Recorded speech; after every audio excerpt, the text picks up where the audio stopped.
आज की कहानी प्रॉपर्टी। अरे मम्मी जी यहाँ क्या लेने आ रही हैं? तुम उन्हें मना कर दो यहाँ आने के लिए, सृष्टि ने मयंक से कहा। अखबार के पन्ने पलटते हुए मयंक के हाथ वहीं पर रुक गए। पता नहीं, हर बार का तमाशा है। एक बेटा और भी है, पर उसके पास नहीं जाएंगी। बस यहाँ हमारा खर्चा करवाने आ जाएंगी, जैसे यहाँ कोई खजाना गड़ा हो। सृष्टि बड़बड़ाती हुई अपना काम करने लगी। मयंक बस उसे बड़बड़ाते हुए काम करते देखता रहा। काम करते हुए सृष्टि को लगा कि मयंक का ध्यान उस पर ही है, इसलिए उसकी तरफ देखकर बोली, ऐसा क्यों देख रहे हो? मैं सचमुच कहती हूँ कि मम्मी जी यहाँ ना आए।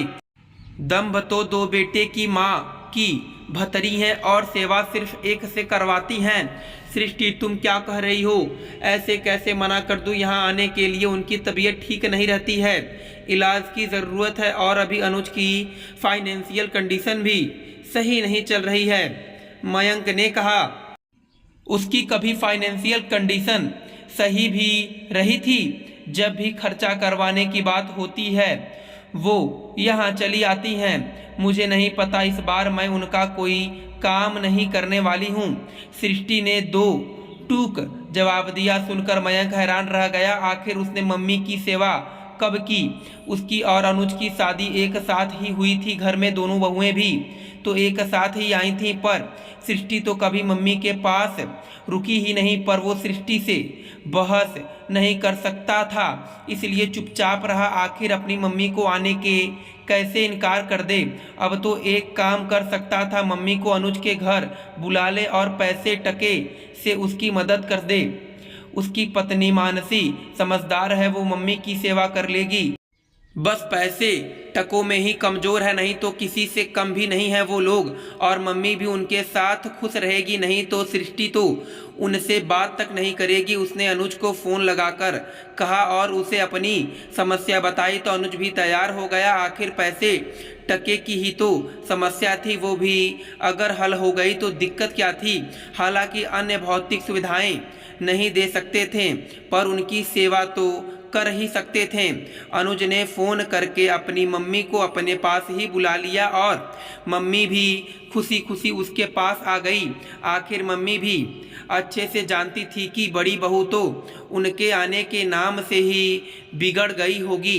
अनुज के पास रहकर ही उन्होंने अपना इलाज शुरू करवाया। हालांकि अस्पताल का बिल और अधिकतर खर्चे मयंक ने ही दिए, पर वहाँ रहना, उनका खाना पीना, दौड़ भाग करना, सारी व्यवस्था अनुज ने की थी। और अब घर पर आए गए लोगों को चाय पानी वगैरह का खर्चा भी अनुज ही देख रहा था। मयंक रोज शाम को ऑफिस से आते समय अपनी माँ से मिलकर आ जाता था। मम्मी जी इलाज के लिए आई हैं, लेकिन अस्पताल के बिल मयंक दे रहा है। यह बात सृष्टि को पता नहीं थी, लेकिन मिलते जुलते वाई रिश्तेदार ने आग लगाने में कोई कमी नहीं रखी। सृष्टि के मामा जी उसी शहर में रहते थे, वो तो समधन जी से मिलने के लिए आए थे। तब बातों बातों में उन्हें पता चला कि खर्चे तो मयंक दे रहा है।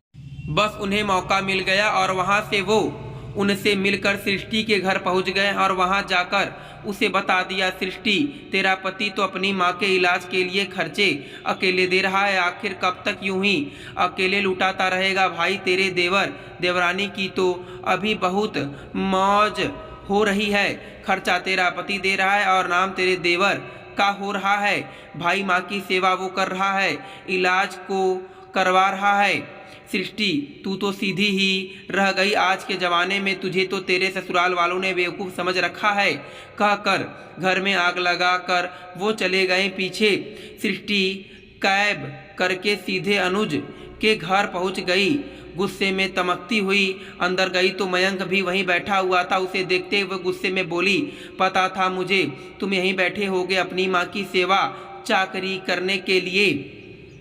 क्या हुआ, तुम इस तरह से क्यों चिल्ला रही हो? मयंक ने कहा।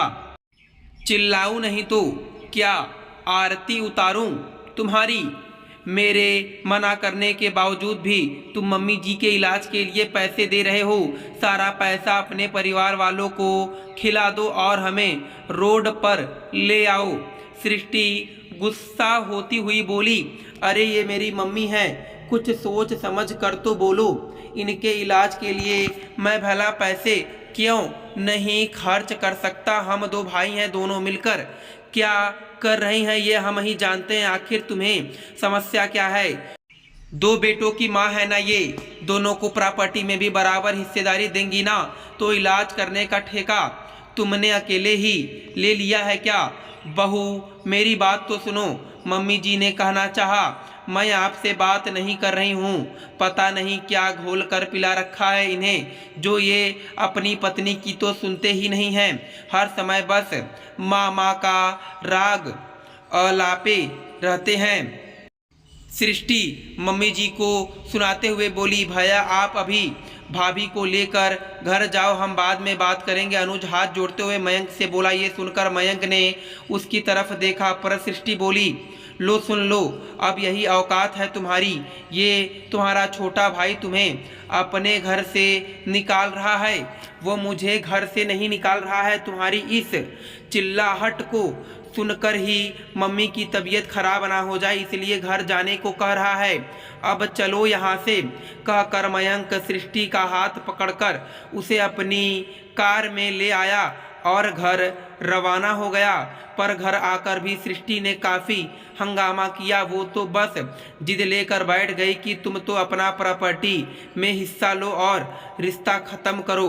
मयंक ने उसे बहुत समझाने की कोशिश की, पर वो तो कुछ सुनना ही नहीं चाहती थी। घर का माहौल इतना ख़राब हो गया था कि रात को दोनों में से किसी ने खाना भी नहीं खाया। दूसरे दिन भी सुबह मयंक जल्दी ही ऑफिस के लिए निकल गया। शाम को अचानक सृष्टि की माँ और भाई दरवाजे पर खड़े थे। अचानक उन लोगों को देखकर सृष्टि हैरान रह गई। अरे आप लोग कब आए और अपने आने की कोई खबर भी नहीं दी। क्या खबर देते तुझे? तूने तो खबर पहुंचाई है ना हम तक। वही क्या कम थी क्या? अचानक भाई ने कहा। मैंने कब खबर पहुंचाई है आप तक? अरे मम्मी तो आप लोगों से बात तक नहीं हुई है। सृष्टि हैरान होते हुए बोली, अरे तेरी सास की तबीयत खराब है, उनका इलाज चल रहा है, तो इतनी गरीबी के दिन आ गए कि तू अब हमसे प्रॉपर्टी में से हिस्सा मांग रही है। तुझे ये बातें सूझ कैसे गई कि तू हमसे प्रॉपर्टी में हिस्सेदारी के लिए बात कर रही है? तुझे पता है ना कि पापा की कितनी तबीयत खराब है। ये पेपर देखने की उनका बीपी कितना हाई हो गया था। तू हमारे घर की बेटी है, तुझे घर की स्थिति अच्छे से पता है। फिर भी भाई ने कहा, मैंने कब आप लोगों से हिस्सेदारी मांगी? मुझे तो कुछ भी समझ में नहीं आ रहा है। जरूर आपको कोई गलतफहमी हुई है। सृष्टि हैरान परेशान होते हुए बोली, तो दामाद जी ने ये फ़ोन से पेपर भेजे हैं हमारे पास, जिसमें तुम कानूनन अपना हक मांग रही हो। उसकी मम्मी ने पेपर दिखाते हुए कहा। अभी सृष्टि पेपर लेकर देख ही रही थी कि इतने में मयंक भी घर आ गया। उसे देखते ही सृष्टि ने पूछा, मयंक के मम्मी क्या कर रही हैं? तुमने कौन से पेपर मम्मी के पास भिजवाए हैं? अरे प्रॉपर्टी में हक के लिए पेपर भिजवाए हैं। आखिर इनकी प्रॉपर्टी में तुम्हारा भी तो हिस्सा है। मयंक ने कहा, किससे पूछकर तुमने ये पेपर भिजवाए हैं? उनके पास। मुझे प्रॉपर्टी में कोई हक नहीं चाहिए।